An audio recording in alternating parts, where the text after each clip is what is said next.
cartoons, and I don't remember any of them. I thought of a one-liner kind of joke, like Let's start with anxiety. So, can meditation help? So, do you guys think that meditation can help with anxiety, and how do you use meditation when you feel anxious?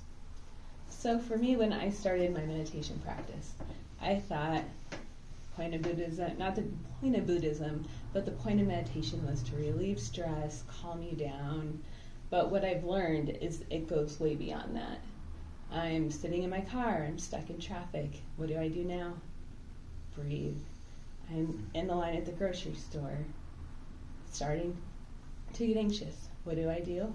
Start breathing. I had terrible social anxiety. I started reading about Buddhism, and it's like, do what scares you. I started doing everything. I'm like, if this scares me, I'm doing it. I came here. I started with the Brain Injury Alliance. I made friends. Just last weekend, I went on a hike with someone I had never met in my life. And so it's gone so far beyond just like I sit in the cushion, I get up, I feel better for a little bit. Fist bump for that one. That's awesome. Yeah. Yeah.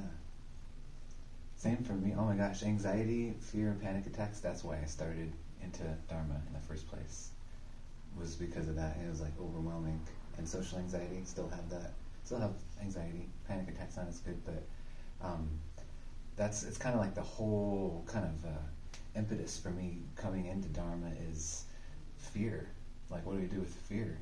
Because it feels overwhelming. And then, like you were saying, Jules, it's like it's not just meditating, although that's like kind of the foundation of it. But it's like all these different ways of like looking at things and seeing how it's like our mind. What's with these delusions in our mind? Like, how is that changing the way I see people? Like, how's it changing how I'm affecting people around me? My perceptions of people. I was just talking with Dan about like how it's like making me project onto things. Like, so I was thinking like social anxiety, like I'm projecting that like I'm like this cut off person and separate and different, and then because I'm kind of putting that out there and believing that in my mind, it's like it makes me feel that way. And the more I see that, so that's what happens. But the positive part is like I notice the more I see that clearly, then it's like it can kind of let go, and it can change, and the peace can come.